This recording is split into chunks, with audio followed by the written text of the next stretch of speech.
અરે અરે અરે, રોજ નાસ્તો ખાવો હોય તો સાઉથ ઇન્ડિયન નાસ્તાથી બેસ્ટ નાસ્તો અને હેલ્ધી નાસ્તો કયો હોઈ શકે? ચાલો 3 જુદા જુદા પ્રકારના નાસ્તા અહીં બતાવીએ.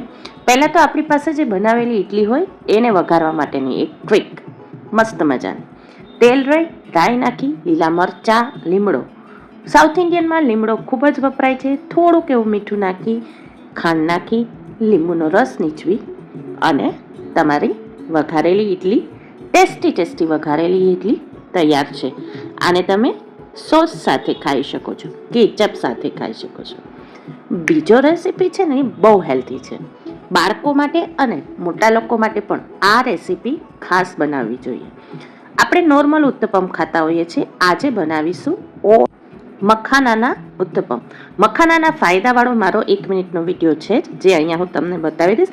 મખાના, એમાં થોડો રવો, પૌવા અને એને દહીં સાથે પલાળવાનું, થોડું પાણી નાખીને.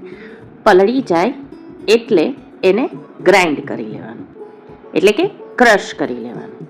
એટલે તમને એક ખીરું તૈયાર મળશે અને એ ખીરાને તવા ઉપર પાથરી અને તમે ઉત્તપમ તૈયાર કરી શકશો. છે ને ખૂબ જ હેલ્ધી ને ટેસ્ટી.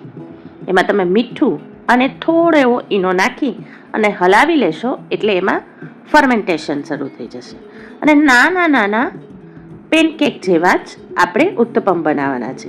એમાં તમને ગમતી કે બાળકોને ભાવતી કોઈ પણ વેજીટેબલ્સ નાખી શકો છો અને ખૂબ જ ટેસ્ટી બને છે. ને થોડોક એવો ઉપરથી સાંભાર મસાલો નાખશો એટલે તો સ્વાદ અનેરો બની જશે. ભાત વધે તો તમે શું કરો? આપણે ગુજરાતીઓ તો ભાત વઘારી નાખીએ અથવા ભાતના મુઠિયા કરી નાખીએ. આજે હું તમને શીખવાડીશ વધેલા ભાતના પુડલા કરતા અથવા ઢોસો કરતા. ભાતમાં થોડું બાફેલું બટેટું નાખી અને ગ્રાઇન્ડ કરી લેવાનું. ગ્રાઇન્ડ કર્યા પછી એમાં તમારા સ્વાદ પ્રમાણે મીઠું, લાલ મરચું નાખવું હોય તો લાલ મરચું નાખી શકો, ચીલી ફ્લેક્સ નાખવા હોય તો ચીલી ફ્લેક્સ નાખી શકો અને એને ઢોસાની જેમ પાથરી શકો અથવા ઉત્તપમની જેમ બનાવીને ખાઈ શકો. છે ને ટેસ્ટી ભાતની નવી રેસીપી. તો તમને કઈ રેસીપી ગમી? ચોક્કસથી કોમેન્ટ કરીને જણાવજો અને વિડીયોને શેર કરજો અને સબસ્ક્રાઈબ ન કર્યું હોય તો કરી દેજો.